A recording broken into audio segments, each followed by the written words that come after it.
Student आज का जो टॉपिक है वो हमारे पास है हार्मोनिक मीन, जिसमें हम एग्जांपल डिस्कस करेंगे फॉर द ग्रुप डेटा। अगर आपके पास ग्रुप डेटा गिवन हो हार्मोनिक मीन में तो उसने कैसे सॉल्व करना है। सबसे पहले स्टूडेंट मैंने आपके साथ डिस्कस किया है वो था हार्मोनिक मीन। या हार्मोनिक मीन बेसिकली क्या है? ये हार्मोनिक एवरेज हम कहते थे, average is the single value which represent the whole data. Average एक सिंगल वैल्यू होती है जो कि आपके ओवरऑल डेटा को रिप्रेजेंट कर रही होती है। फिर हमने पढ़ा कि हार्मोनिक मीन को 2 कैटेगरीज में डिवाइड किया जा रहा है। एक हमारे पास होता है अनग्रुप डेटा, एक आपके पास होता है ग्रुप डेटा। अब अनग्रुप डेटा में आपके पास फ्रीक्वेंसी इन्वॉल्व नहीं होती है और ग्रुप डेटा में आपके पास फ्रीक्वेंसी इन्वॉल्व होती है। अनग्रुप डेटा जैसे कि आप देख सकते हो प्रीवियस एग्जांपल थी कि हमारे पास सिर्फ और सिर्फ क्या गिवन था, एच की वैल्यू, वाई की वैल्यूज गिवन थी, डेटा गिवन था सिंपल और उसका हमें हार्मोनिक मीन फाइंड करना। लेकिन ग्रुप डेटा में आपको प्रॉपर फ्रीक्वेंसी गिवन होगी। अब इसका जो फार्मूला आपने पढ़ा था ना हार्मोनिक मीन का, वो हमने पढ़ा था N in some of 1/y आपने पढ़ा। ग्रुप डेटा का हमने क्या पढ़ा था कि sum of F divided by F N divided by Y आपके पास जो है वो मेरे पास क्या आ जाता है ग्रुप डेटा। मैंने आपको जो प्रीवियस एग्जांपल्स करवाए थे ना स्टूडेंट, अगर आप मेरा प्रीवियस लेक्चर देखोगे तो आपको बहुत एग्जांपल समझ में आएगी कि आपको जरूरी नहीं है कि अगर आप हार्मोनिक मीन कर रहे हो और उन्होंने आपको हार्मोनिक मीन का क्वेश्चन दिया and they are saying you apply the harmonic mean, वो आपको नहीं कहेंगे कि जी आपने हार्मोनिक मीन लगाना है। योर कि अगर आपको पता है कि आपको कहाँ पे हार्मोनिक मीन लगाना है, कहाँ पे ज्योमेट्रिक मीन लगाना है, कहाँ पे मीडियन लगाना है, कहाँ पे मॉड लगाना है, तो आप इजीली उसको सॉल्व कर सकते हैं। यहाँ पे हार्मोनिक मीन है ना, हार्मोनिक मीन में उन्होंने क्या है find the harmonic mean for the group data. Example 3.7 अगर आप देखोगे उसमें क्लास बाउंड्रीज एंड एफ। अब यहाँ पे आपको बता दिया, अगर जिस तरह मैंने आम ग्रुप डेटा के क्वेश्चन आपको कराए थे ना, इसका जो प्रीवियस क्वेश्चन उसमें उन्होंने कहा था what would be the average speed. Average question बताया हुआ था, स्पीड का पे कहा था एवरेज स्पीड क्या होगी, तो जहाँ पे स्पीड का क्वेश्चन आता है तो रिप्लाई था harmonic mean and it's not necessary कि वो आपको खुद मेंशन करेंगे कि जी आपने यहाँ हार्मोनिक मीन लगाने या ज्योमेट्रिक मीन लगाने। ये आप पे खुद डिपेंड करता है, आपने अपनी क्वेश्चन की सिचुएशन देखते हो, कंडीशन देखते हो, आपने डिसाइड करना because they are all the types of the average. यहाँ पे हमें जो डेटा गिवन है आप देख सकते हो कि ये हमें गिवन है जी डेटा क्लास बाउंड्रीज और एफ क्वेश्चंस भी दे दिया गया और फिर उन्होंने खुद कहा है कि जी आपने फाइंड करना है हार्मोनिक मीन। 0448 812 12 16 16 20 20 24 24 एंड 28 फ्रीक्वेंसीज आपको गिवन है जी 2 5 7 8 7 4 1। ये आपको जी गिवन है फ्रीक्वेंसी। अब ये क्वेश्चन गिवन और वो कह रही है कि जी आपने हार्मोनिक मीन फाइंड करना।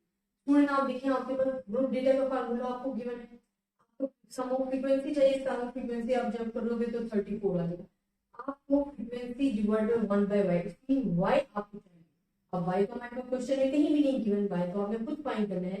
जब आपको क्लास बाउंड्री गिवन है तो y क्लास मार्क फाइंड करना बहुत इजी होता है। इन दोनों को ऐड करो डिवाइडेड बाय 2 करो, इन दोनों को ऐड करो डिवाइडेड बाय 2 करो, इन दोनों को ऐड करो डिवाइडेड बाय 2 करो।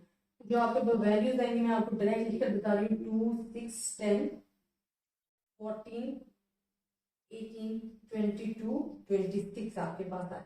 अब आपको चाहिए कि 1/y जो आपकी वैल्यूज है 1/y उसको आपने क्या करना है 1/2 करना है, 1/6 करना है, 1/10 करना है, 1/14 करना है, 1/18 करना है, 1/22 करना है, 1/26। तो जब आप इसका सम लोगे तो आपके पास आएगा 0 0 एंड अब आपको करना है f से डिवाइड करना है y को। ठीक है, f आपके पास कहाँ है ये गिवन, इसको डिवाइड करना है y से। ठीक है, 1/y से। जब आप इसे सॉल्व करोगे तो जो आपके पास आंसर आएगा वो मैं डायरेक्ट लिख देती हूँ 3.833।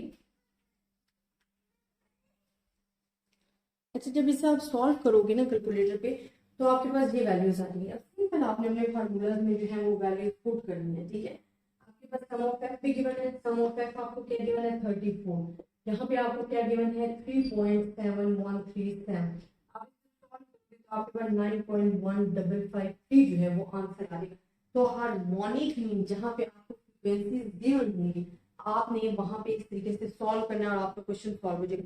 इसमें मुश्किल कुछ भी नहीं है। यहाँ पे आपको क्लास बाउंड्रीज दी गई थी, फ्रीक्वेंसीज दी गई थी और आपको कहा गया था जी हार्मोनिक मीन लगाएं। तो अगर आपके पास ऐसी एग्जांपल्स आ जाती हैं तो उसे आपने सॉल्व करना है। अच्छा, समटाइम्स स्टूडेंट आपके पास एग्जांपल आ जाती है, अनग्रुप डेटा से ही रिलेटेड बता रही हूँ, कि आपको कोई भी ऑब्जर्वेशन गिवन होती है और वहां पे जीरो आ जाता है। अगर कोई भी ऑब्जर्वेशन गिवन है और जीरो आ गया, फॉर एग्जांपल अगर आपको ऑब्जर्वेशन गिवन है फॉर द अनग्रुप डेटा के लिए 3, 8, 10, 0 एंड 11, अब कहीं भी और आपको कह दिया जाए कि आपने हार्मोनिक मीन या ज्योमेट्रिक मीन फाइंड करना है, आपके ऑब्जर्वेशंस में कहीं भी जीरो आ रहा है, तो इट्स मीन कि आप harmonic mean and geometric mean नहीं फाइंड कर सकते।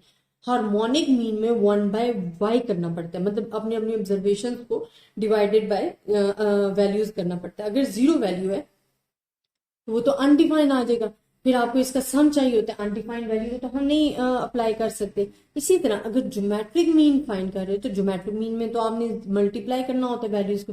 अगर जीरो आ गया और उसको मल्टीप्लाई करना पड़ रहा है तो वो भी आप सॉल्व नहीं कर सकते वो, क्योंकि ओवरऑल वैल्यू जीरो हो जाएगी। तो अगर आपकी कोई भी observation for the ungroup data के लिए ऐसे आ रही है जिसमें जीरो वो दे रहे हैं, तो उसको आप नहीं सॉल्व कर सकते हो। और बहुत बहुत टाइम ऐसा हुआ है कि इस तरह के क्वेश्चंस पेपर में दिए गया और बहुत सारे स्टूडेंट्स ने इसको प्रॉपर सॉल्व किया हुआ है। तो स्टूडेंट्स का वेस्टिंग ऑफ टाइम, बिकॉज आपका कॉन्सेप्ट देखा जाता है कि how much clear your concept.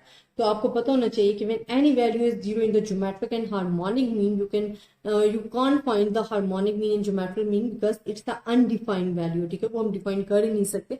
अगर ज्योमेट्रिक मीन है तो it's became zero because multiply हो रहा होता है, और कोई भी वैल्यू अगर जीरो से मल्टीप्लाई हो जाए तो जितनी बड़ी वैल्यू वो जीरो ही हो जाएगी। तो आई होप स्टूडेंट आपको मेरा लेक्चर समझ में आया होगा। अगर आपको फिर भी किसी भी किस्म की कंफ्यूजन है आप मुझसे डिस्कस कर सकते हो। ज्यादा से ज्यादा स्टूडेंट्स के साथ शेयर कीजिएगा। अपनी दुआओं में याद रखिएगा। अल्लाह हाफिज।